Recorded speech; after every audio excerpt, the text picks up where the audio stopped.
Peddi cinema రిలీజ్కి రామ్ చరణ్ అభిమానులు ఎంతో ఉత్సాహంగా థియేటర్లకు వచ్చి ఎంజాయ్ చేస్తున్న పరిస్థితి. సినిమా చూసినటువంటి ప్రేక్షకులు అయితే సినిమా హిట్ అయిందని చెప్తున్నారు, చాలా హుషారుగా ఉన్నారు. అయితే ఈ సినిమాకి పాటలు రాసిన ప్రముఖ పాటల రచయిత అనంత శ్రీరామ్ సామాన్య ప్రేక్షకుడిలా థియేటర్కి వచ్చి ఇక్కడ సినిమా చూశారు పశ్చిమ గోదావరి జిల్లా భీమవరంలో. ఆయన్ని అడిగి సినిమా ఎలా ఉంది ఏంటో తెలుసుకునే ప్రయత్నం చేద్దాం. నమస్తే అండి, ఎలా ఉంది సినిమా? ఎలా ఉంది సినిమా? పెద్ది సినిమా ఈ ఫలితం మాటల్లో చెప్పేది కాదు. ఎందుకంటే ఇప్పుడు దాకా మనం చూసిన విజయవంతమైన సినిమాలు వేరు, ఇది వేరు. నేను ప్రీ రిలీజ్ ఫంక్షన్లో చెప్పినట్టు పెద్ది సినిమాలో పెద్ద హీరో కథ.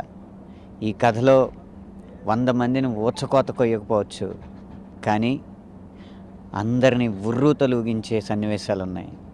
ఈ కథలో లారీల్ని గాల్లో లేపకపోవచ్చు, కానీ సినిమా అయిన తర్వాత ప్రేక్షకులు కుర్చీలోంచి లేచి చప్పట్లు కొట్టే సన్నివేశాలు ఉన్నాయి. పూర్తిగా కథ వెన్నుముకగా రామ్ చరణ్ ఊపిరిగా సాగిన అద్భుతమైన కథ ఇది. బుచ్చిబాబు సానా గారు పూర్తి పట్టుతో తన కథనాన్ని ఈ సినిమాలో కొనసాగించడం జరిగింది. ఈ అద్భుతమైన సినిమాలో ఈ దృశ్య కావ్యంలో 4 పాటలు రాయడం అనేది నా అదృష్టంగా భావిస్తున్నాను. ఒక మాటలో, అలాగే పాటలో ఉన్న మాటలో చెప్పాలంటే, ఆటనుకోయ్ ఆటంటే బతుకోయ్ నీ ఆట బతకాలి రోయ్. పెద్దిగాడు ఆట బతికింది. పెద్ది సినిమా ఆడుతున్న ప్రతి సినిమాలోనూ, ప్రతి థియేటర్లోనూ మొదట ఆట, రెండో ఆట, మూడో ఆట అని తేడా లేకుండా ప్రతి ఆట బతుకుతుంది. చాలామంది బతుకులకి దారి చూపిస్తుంది. అలాగే కలెక్షన్ల వర్షం కూడా కురిపిస్తుంది. ఇంత గొప్ప సినిమాకి రాయడం నా అదృష్టంగా మరోసారి భావిస్తూ. అయితే ఇప్పుడు మీరు ప్రీమియర్ షోలు చూస్తూ ఉంటారు. ఇలా కుటుంబంతో ఒక సామాన్యుల ఇక్కడ పశ్చిమ గోదావరి జిల్లా భీమవరంలో ఎందుకు ఇక్కడికి వచ్చేస్తున్నారు?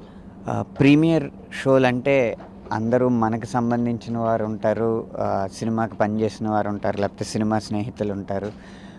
సినిమాలో పనిచేసిన గొప్ప వ్యక్తుల నుంచి ఎంతో కొంత ఆశించేవారు ఉండే అవకాశం కూడా ఉంది. అక్కడ నిజమైన ఫలితం తెలీదు, నిజమైన ప్రేక్షకుల స్పందన. అందున సిటీలో కాకుండా ఇది ఒక ఊరి కోసం తీసిన సినిమా కాబట్టి గ్రామాలే పట్టుకొమ్మగా ఉన్న ఈ పశ్చిమ గోదావరి జిల్లాలో థియేటర్లో చూస్తే ఆ స్పందన తెలుస్తుంది, ఆస్వాదిస్తానన్న ఉద్దేశంతో ఇక్కడ భీమవరం రావడం జరిగింది. కానీ నేను ఊహించిన దానికంటే ఎక్కువ స్పందన. ప్రతి ప్రేక్షకుడు కూడా చెమ్మగిల్లిన కళ్ళతో థియేటర్లని విడవడం, ఇదంతా చూస్తుంటే బుచ్చిబాబు గారి ఈ 5 సంవత్సరాల శ్రమ ఫలించిందని, రామ్ చరణ్ గారి ఈ అణువణువు ఆయన శరీరంలో పడిన కణం కణం ఏ కష్టం అయితే పడిందో ఆ కష్టానికి ఈరోజు ఫలితం లభించిందని నేను భావిస్తాను. మీ పాటలకి ఇక్కడ ప్రజాస్పందన ఎలా ఉంది, మీరు ఎలా ఫీల్ అవుతుంది? ముఖ్యంగా రై రై రారా, అలాగే హల్లల్లో పాటకి స్పందన రావడం అందరూ ఊహించిందే.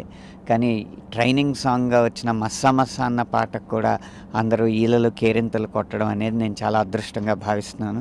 ఈ సినిమాలో తక్కువైన పాట ఒక్కటి కూడా లేదు. ఒకదాన్ని మించి ఒకటి ఈ పాటలు స్పందన తీసుకుంటున్నాయి. అలాగే ఏదో సినిమా ఉన్నంతసేపు ఊపే పాటలే కాకుండా ఇవి ఖచ్చితంగా ఏళ్ల పాటు అందరి ప్లేలిస్ట్లో ఉండే పాటలుగా నిలిచిపోతాయని నేను భావిస్తున్నాను. రామ్ చరణ్ కోసం, ఒక రొమాంటిక్ హీరోలాగా ఉన్నట్టు రామ్ చరణ్ కోసం ఈ సినిమాకి నేటివిటికి సరిపడా ఎటువంటి జాగ్రత్తలు తీస్తున్నారు మీరు పాటలు మీ సాహిత్యం చూపించేందుకు? ముఖ్యంగా రై రై రారా పాట చూసుకుంటే మీరు హీరో పరిచయ గీతం అనేటప్పటికీ హిందీ, ఇంగ్లీష్ పదాలని ఎక్కువ జొప్పించి కమర్షియల్ విలువలకి లోబడి రాయాల్సి వస్తుంటుంది. కానీ ఇది పెద్ది పాత్రని తెలియజేసే పాట కాబట్టి కొండ కింద ఊరిలో ఉన్న పెద్దికి ఇంగ్లీష్ వచ్చే అవకాశం లేదు. ఆడు విజయనగరం వచ్చిన తర్వాత జాతీయ స్థాయి ఆటలు, అంతర్జాతీయ స్థాయి ఆటలు ఆడిన తర్వాత ఆ కొద్దిపాటి ఇంగ్లీష్ పదాలు దొరుకుతాయేమో, కానీ కొండ కింద ఊరిలో ఉన్న పెద్దిగాడికి ఇంగ్లీష్ పదాలు వచ్చే అవకాశం లేదు. అలాంటిది ధైర్యం చేసి రై రై రారా పాటలు అన్ని తెలుగు పదాలతో రాయడం జరిగింది. అలాగే వ్యాపార విలువలు జోడించడానికి మాత్రం ఐటమ్ సాంగ్ హల్లల్లో మాత్రం అభిమానులకి నచ్చే విధంగా, యువతను ఉర్రూతలు ఊగించే విధంగా అన్ని భాషల పదాలు వేయడం జరిగింది. ఇక పెద్ది తనని తను స్ఫూర్తిమంతుడిగా చేసుకోవడానికి, తనకు తాను స్ఫూర్తి ప్రేరణ ఇవ్వడానికి వచ్చే ట్రైనింగ్ పాటలో భావకవిత్వం రాయడం జరిగింది. ప్రతి పాటకి ఏ పాటకి ఆ పాట ఒక పాటలా ఉండకూడదని జాగ్రత్త తీసుకుని అన్ని విధాల ఈ 21 ఏళ్ల అనుభవాన్ని, అలాగే ఎప్పటికప్పుడు 21 సంవత్సరాల యువకుడుగా ఉండే నా మనసు యొక్క ఉత్సాహాన్ని రంగరించి ఈ పాటలు రాయడం జరిగింది. ఇటు చూస్తే శ్రీరామ్ గారి పాప ఉంది. ఎలా ఉంది సినిమా? బాగుంది. ఎలా ఉంది సినిమా? ఎలా ఉంది? బాగుంది. చెప్పండి, మీకు సినిమా ఎలా ఉంది? సందేశాత్మకమైన సినిమాలు ఇంతకుముందు చాలా వచ్చాయి, ఇంకా వస్తూనే ఉంటాయి. కానీ ఇందులో ప్రత్యేకత ఏమిటంటే, సందేశం ముందు మనం నాలాగా బాగా పెద్దవాళ్ళు అయిపోయి జీవితం చరమాంకంలోకి వచ్చిన వాళ్ళకి కాదు సందేశం ఇవ్వాల్సింది. యువతకి వాళ్ళ చేతిలో భవిత ఉంది, దేశం యొక్క భవిత ఉంది. వాళ్ళకి ఇష్టం అయ్యేటువంటి ఆట ద్వారా ఒక ఊరిని దేశం స్థాయికి తీసుకెళ్ళాలి అనేటువంటి స్ఫూర్తిని యువతకి ఇచ్చే విధంగా మంచి సందేశం జొప్పించి ఈ సినిమా నిర్మించారు. అది దానికి కథకుడు దర్శకుడు ఒకే వ్యక్తి కాబట్టి వారికి నేను పూర్తి స్థాయిలో అభినందనల్ని తెలియజేస్తున్నాను. సినిమా సక్సెస్ అయ్యింది. ఇది సామాన్య ప్రేక్షకుల్లో ఒక గ్రామంలో నుంచి చూసి వారి సామాన్య ప్రజల యొక్క స్పందన తెలుసుకునేందుకే భీమవరాన్ని ఎంచుకున్నానని చెప్తున్నారు.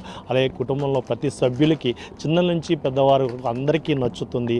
అలాగే ఈ సినిమా కోసం ప్రత్యేకమైన రామ్ చరణ్ క్యారెక్టర్ కోసం ఒక్క ఇంగ్లీష్ పదం లేనిటువంటి పాటని రాయడానికి నా యొక్క అనుభవాన్ని ఉపయోగించాను. చక్కని పాటనిచ్చాను. నేను రాసిన పాటలకి ప్రేక్షకుల ఈలలు చప్పట్లు నాకు చాలా సంతోషాన్ని ఇస్తున్నాయని చెప్తున్నారు శ్రీరామ్ గారు. ఇది ఇక్కడ ఉన్న పరిస్థితి. కెమెరామెన్ తరుణ్తో రంగబాబు, మహా న్యూస్, భీమవరం నుంచి.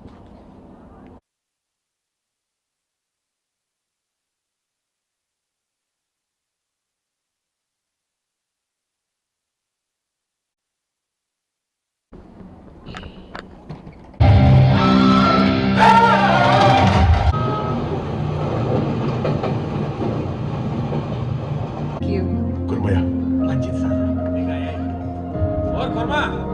నర్సి యాడికి వెళ్తున్నారా?